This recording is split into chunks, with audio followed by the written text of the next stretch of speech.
Hola, hola, muy buenos días a todos ustedes. Bienvenidos a este curso interesante, lunes 21 de abril 2025, prácticamente a las 9 de la mañana, con un minuto y contando. Un tema que nos pudiera ayudar, sin lugar a dudas, está premeditadamente aceptado para efectos de un Declaración Anual de Personas Físicas. ¿Te suena? Abril, para efectos de un anual 2024 de personas físicas que hemos estado bombardeando pues prácticamente, o al menos la gran mayoría de los expositores aquí en CADEFI, y gracias por acompañarnos, porque sin lugar a dudas, este es un tema que de alguna suerte se vuelve de pronto hasta, yo diría, más complejo que la propia Declaración Anual de las Personas Físicas. Pareciera ser que sí hay ciertos ingresos, léase diagonal capítulos, que son de alguna manera más de rutina, más de viene prellenado. Ya nada más me meto al portal de internet, reviso más o menos que todo me suene, le doy clic enviar y se acabó. Y generé saldo a favor, mucho mejor, porque si lo presento en tiempo y forma, la devolución es más fácil que proceda sin que la autoridad estuviese dando lata de poner piedritas en el zapato. Pero también tenemos otros regímenes, otros capítulos que sin lugar a dudas se vuelven un verdadero dolor de cabeza.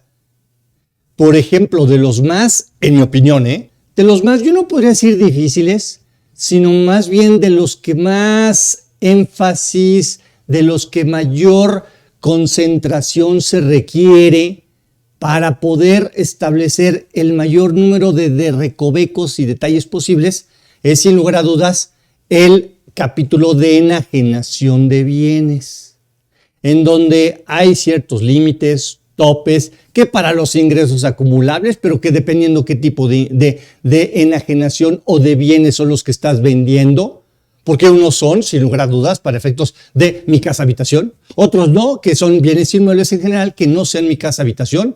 Pero depende también, sí, porque como estás vendiendo un local comercial, lo estás vendiendo como actividad empresarial, o lo estás vendiendo como una persona física que, aun y cuando probablemente no tienes RFC o tienes RFC y tal vez además estás en actividad empresarial, pero el local comercial no quedó sujeto, no quedó involucrado, no quedó en todo lo que es el contexto del universo de tu actividad empresarial.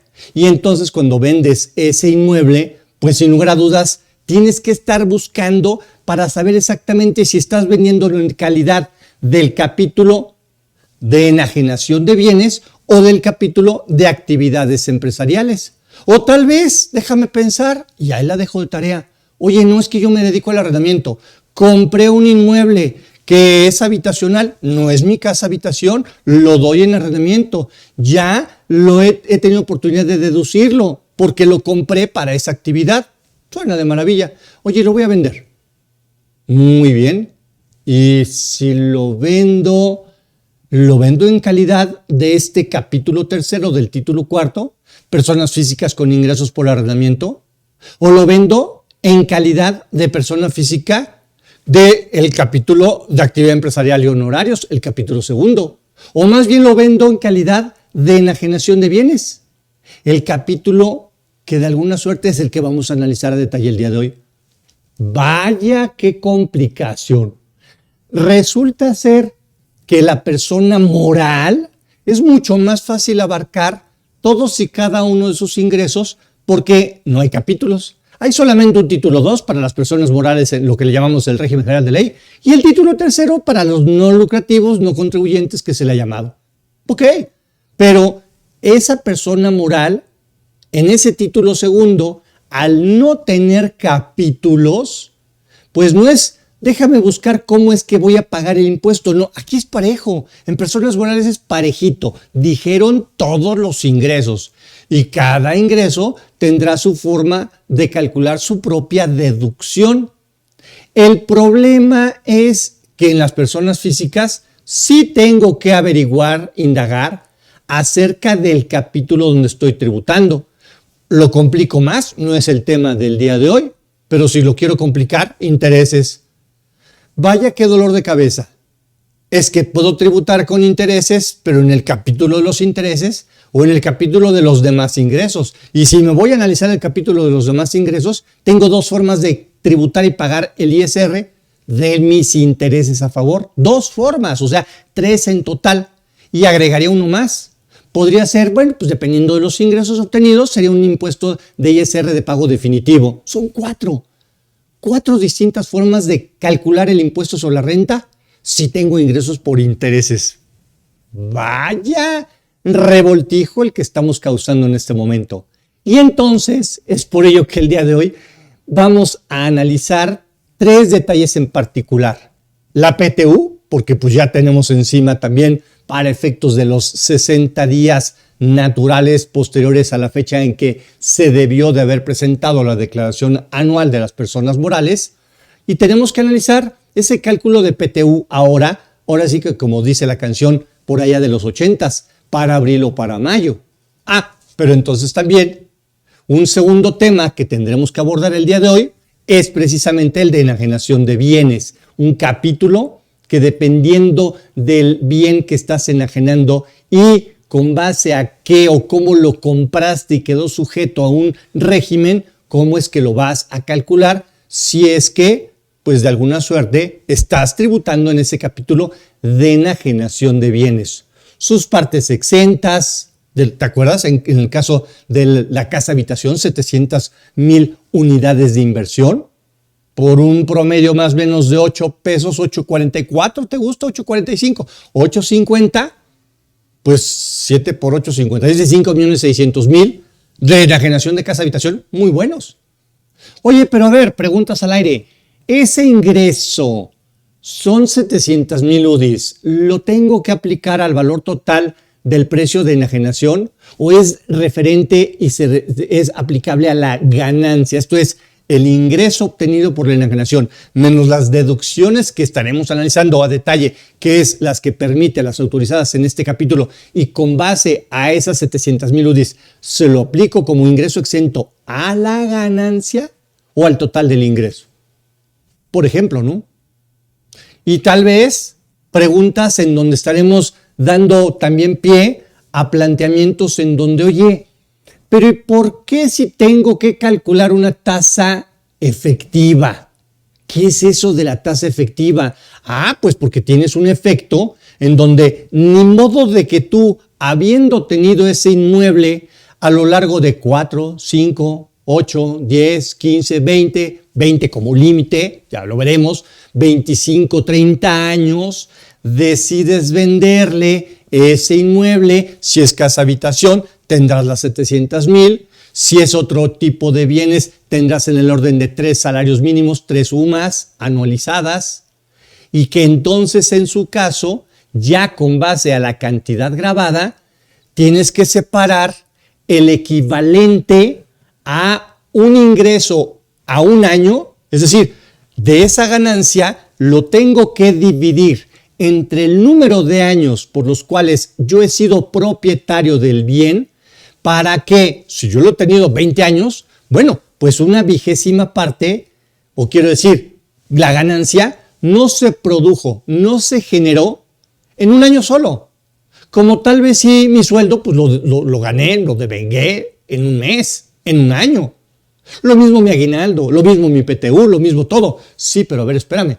Cuando se trata de una enajenación de bienes, que lo pudiste haber tenido también en el orden de un día, un mes, un año, pero si lo tuviste ya 15, 20, 30 años, pues sería injusto que en un solo año se acumulara el importe total para efectos fiscales de tu ganancia y calcules un impuesto injustamente por el equivalente a toda tu ganancia que se devengó, se generó, te la ganaste en 10, 15, 20 años, 30, los que sean.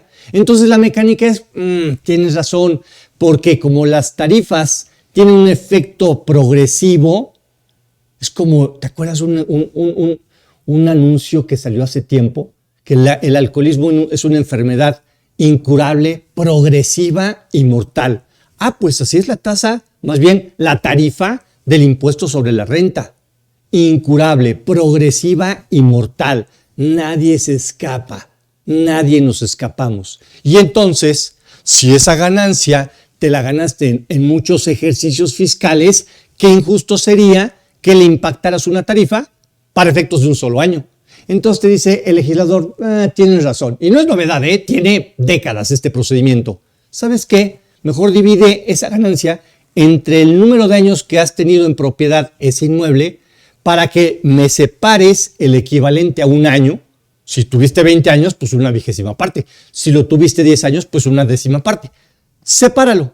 Sepáralo para que estos efectivamente sí sean tus ingresos acumulables, es decir, los que se van a acumular a tus demás ingresos acumulables.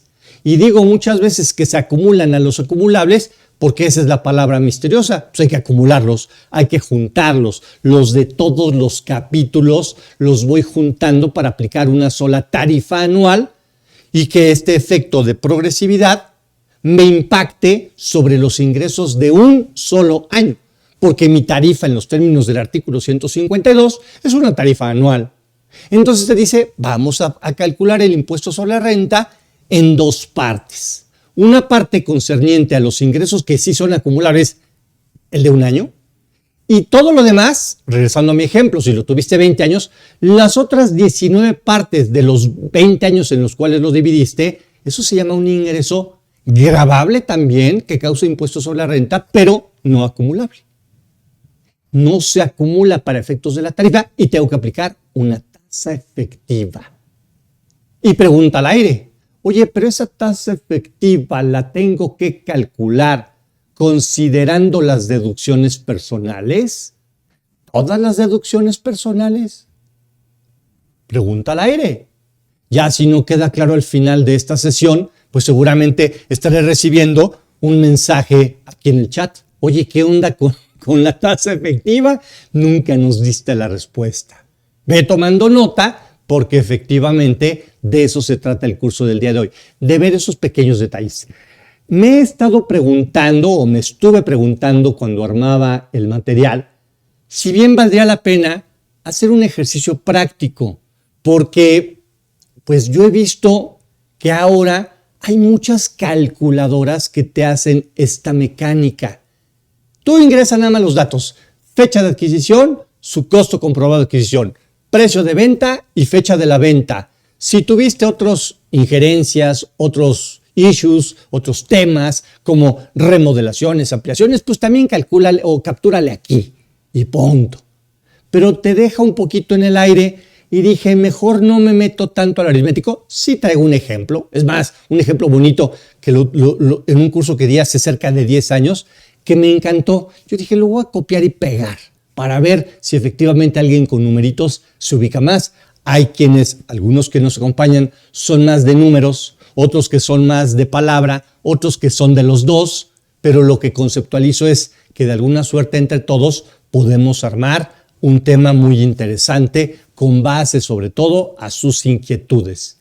Y un último tema que pareciera ser difícil, pero en realidad, hablando de dividendos, lo difícil es para la empresa que calcula el dividendo y el impuesto sobre la renta que genera para la empresa que decretó los dividendos. Pero ahora, como estamos hablando en abril de una declaración anual de las personas físicas, me enfocaré a algo realmente muy sencillo. No son arriba de 10 láminas. Oye, si yo recibí dividendos, ¿qué tengo que hacer para efectos de mi declaración anual? Muchos se han quedado con la idea, de pronto me dicen, no, bueno, pero es opcional, ¿no? Porque la ley de impuesto a la renta te dice que, tratándose de dividendos, las personas físicas que habían obtenido este tipo de ingresos podrán acumular a sus demás ingresos los dividendos recibidos. No, el podrán hace prácticamente 10 años que ya no existe para efectos del artículo 140 de la ley del impuesto sobre la renta. Es un deberán. No, pero es que a mí no me da la constancia, yo estoy peleado con mis accionistas, a mí nunca me dan la información, ni siquiera me convocaron, me hicieron la convocatoria, pero nunca me la hicieron llegar. De buenas a primeras me dicen que ya hubo dividendos, yo ni revisé los estados financieros, no sé ni qué hacer. Bueno, pues todo eso es más lo que te debería de importar que prácticamente tu cálculo. porque el cálculo es más. De una vez lo decimos, es bien fácil. Tienes que aplicar un factor de esa cantidad de dinero que tú recibiste, tienes que multiplicarlo por un factor, el que ya conocemos de los famosos dividendos, 1.4286. Esto es el famoso efecto de piramidación. Y una vez piramidado, 100 mil pesos por 1.4286, 142,860 pesos, que es el dividendo ya incluyendo el impuesto sobre la renta. Para que determinando yo el ISR, es decir, otra vez con mi calculadora, aplicando el 30% a esos 142,860 por ese, insisto, el 30%, me da el impuesto sobre la renta. ¿De cuánto? Los mismos 42,860. Para llegar a un efecto neto de dividendos en el orden de 100,000 pesos después de ese impuesto sobre la renta. Y entonces la persona física deberá acumular 142,860 y deberá acreditar, también dice la ley, podrá acreditar. Bueno, aquel que no quiera acreditar una vez que lo acumuló, pues sería en mano. Y así entonces acreditas los 42,860. Oye, pero ¿qué necesito? Pues en su caso la constancia. En su caso ciertos requisitos que te marca la propia ley, el mismo artículo 140. Oye, pero yo hablé de un artículo 10, retención adicional. Es esa parte, funge para efectos de 2014 en adelante, nadie se escapa y ese se considera un impuesto definitivo. Oye, pero ¿ese dónde lo declaro? No tienes que declararlo. Recuerda que los ingresos con cálculo de ISR definitivo en realidad no se declaran. Se podrán informar, pero en realidad no se declaran con una causación de impuesto, porque el impuesto ya se causó y se pagó de manera definitiva. Ese es aparte. Y entonces contemplarás que el costo de los dividendos es un poquito caro. ¿Sí? Tú podrás ver ciertos videos aquí mismo con nosotros. El otro día tuve oportunidad de echarle un vistazo a un curso impartido por el contador Octavio, quien le mando saludos si es que nos está viendo, escuchando en este momento, y si no, ya después tendrá tiempo de verlo al cabo de las repeticiones, en donde él advierte, oigan, ¿y por qué no cambiarnos a persona física por honorarios? Y en una de estas me apuras tantito y al régimen de simplificado de confianza, o quiero decir, al régimen complificado. No, hombre, de confianza, ¿qué tiene que ver? ¿Reciclo? ¿De verdad? ¿Confianza? Si lo que menos tienes confianza a nosotros los contribuyentes que estamos en este régimen. Ah, pero no puedes. Ah, pero si no me entregas te sales. Ah, pero si te portas mal te vuelves a salir. Ah, si no declaras te vuelves a salir. Afortunadamente ya tenemos ciertas reglas que medio empiezan a poner orden para efectos reglas misceláneas 2025, que ya más o menos nos dan un aliciente de, por ejemplo, bueno, ya no me presentes el anual, ya les cayó el 20. Oye, pues si cada uno de los meses voy efectuando un pago provisional a cuenta del anual y no hay forma de que me derive en una diferencia a cargo en el anual, pues ya ¿para qué te presento el anual? Si no me das derecho a restar las deducciones personales, lo cual se me hace realmente muy injusto, por la parte, obviamente, de que evidentemente todos tendríamos derecho a la aplicación de deducciones personales. Pero también entiendo, oye, ya bastante beneficio te di con una tasa bastante, pues, caritativa, de ayuda al contribuyente en el orden desde un 1%, en donde además quieres las deducciones personales, generarías saldos a favor. ¿Y qué tanto pudieras generar saldo a favor de ISR si tu impuesto es mínimo? Lo entiendo también. Y dice uno, ok, se justifica la razón por la cual no tienen derecho a estas las deducciones personales. Y entonces, con base en ello, yo puedo hacer preguntas también en materia de dividendos, preguntas al aire. Oye, pero tu mecánica está siendo muy benevolente, así con mucha facilidad. A ver, el dividendo por 1.4286 al 30%, el impuesto sobre la renta y lo acredito y ya. Lo acumulo en su totalidad y acredito el impuesto correspondiente. Sí, de acuerdo. Pero, ¿por qué de alguna manera es que las personas físicas tenemos que acumular ese dividendo incluyendo el ISR? Y no me cuestionas si el dividendo viene de CUFIN o no, o de CUFIN Re o sin CUFIN alguna, ni CUFIN Re, que no sería distinto el tratamiento. empieza uno a preguntarse, oye, creo que tienes razón, porque si viene de CUFIN, pues ya no se pagó el impuesto, porque el impuesto hemos visto que ya se pagó con antelación. Ok, y entonces, ¿por qué si ya se pagó el impuesto allá, ahora yo lo tengo que volver a pagar? No, no lo vas a pagar, lo vas a acumular y lo vas a acreditar. Ah, pero entonces otra pregunta al aire sería, pero espérame, porque si yo estoy, más bien al revés, si la empresa está pagando un ISR sobre los dividendos en el orden de un 30%, para generar la famosa CUFIN, cuenta de utilidad fiscal neta, ¿te acuerdas? Resultado fiscal menos ISR y las partidas no deducibles, pues el 30%. Y la física podría estar acumulando a los demás ingresos también por salarios, por arrendamientos, por intereses, por lo que quieras, por enajenación de bienes y además por dividendos en este año. Y resulta ser que la tasa efectiva de esa persona, una vez que aplica la tarifa del 152, la anual, está al 31, 32, 34.8, 33.92, qué sé yo, lo que sea. Esa de aplicación menos límite inferior porcentaje y cuota fija, cuando tú divides el ISR entre el total de los ingresos a los cuales le aplicaste esta tarifa, te da una tasa efectiva, te da una tasa equivalente a qué porcentaje del total de los ingresos acumulables se están yendo para el pago del impuesto sobre la renta.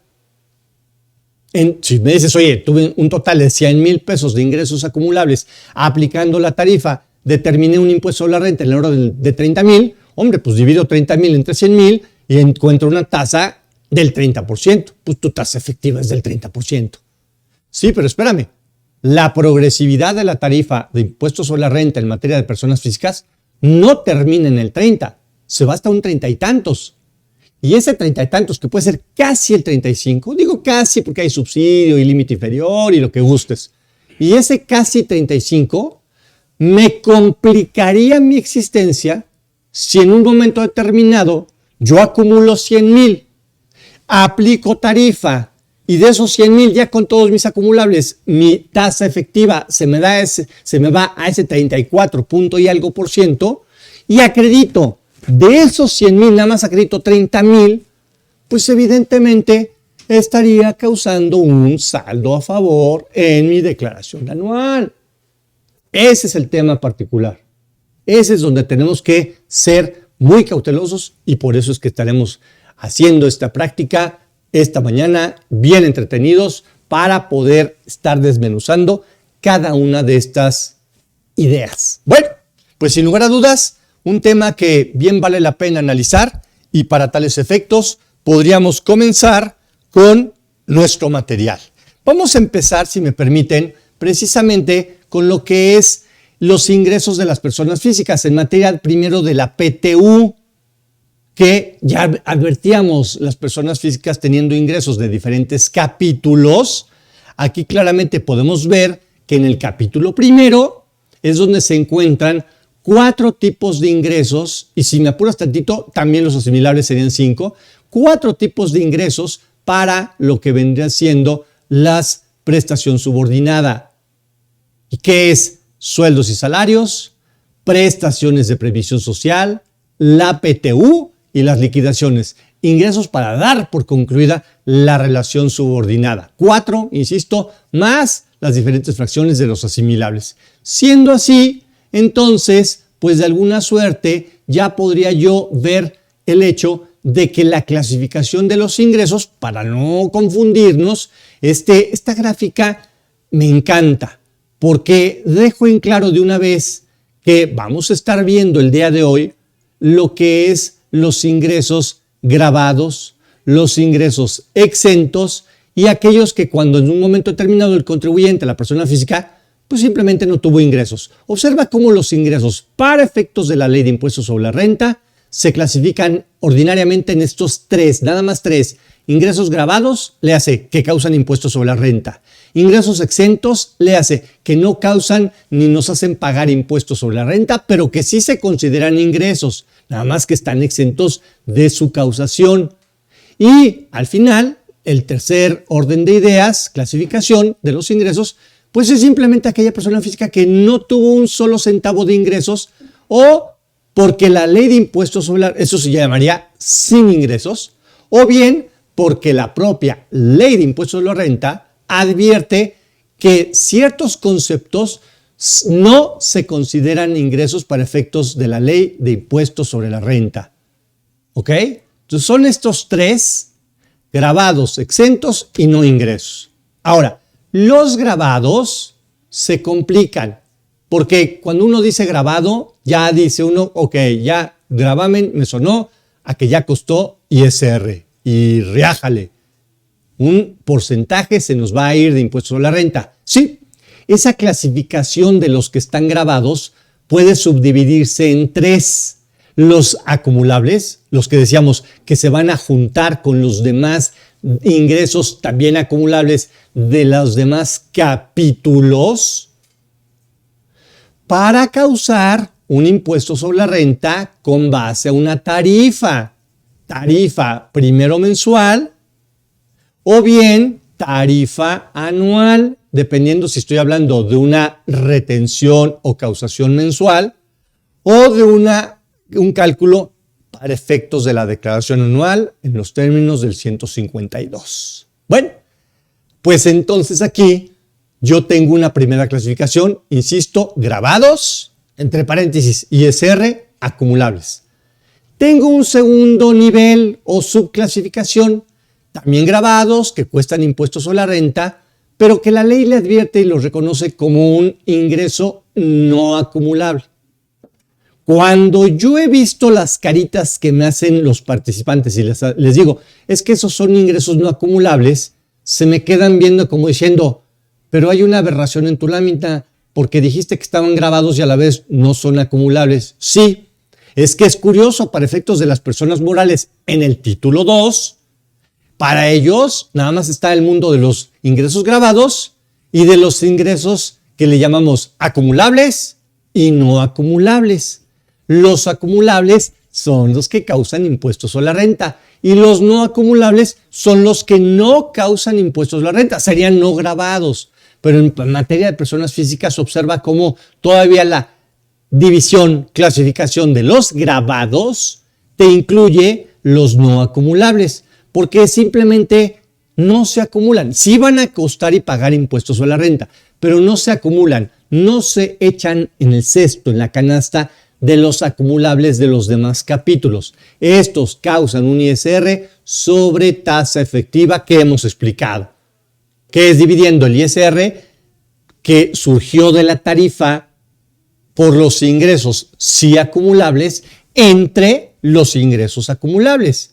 El ISR entre los ingresos acumulables. Y esa tasa efectiva lo que permite es, advirtiendo lo comentado en un principio, no quiero que vayas con un efecto extrapoladísimo de que como tiene un efecto piramidado o que va con un efecto progresivo. No, duerme tranquilo. Si tu tasa efectiva es del 14%, hombre, duerme tranquilo. Tus ingresos gravados no acumulables también deberán estar causando un ISR sobre tu tasa efectiva de un 14%, que fue o surgió de la aplicación de tu tarifa anual a tus ingresos sí acumulables.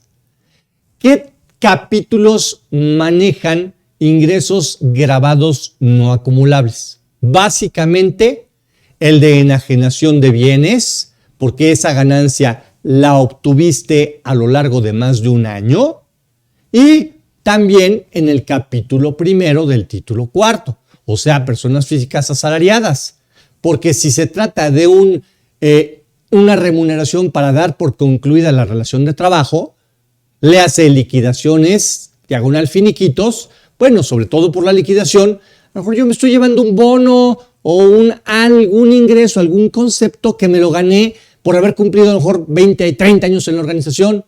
Hombre, pues ni modo que se te grave de manera acumulativa aplicando la tarifa. Y ahí es donde vamos a encontrar también un efecto de la tasa efectiva, aplicable a los ingresos gravados, pero no acumulables.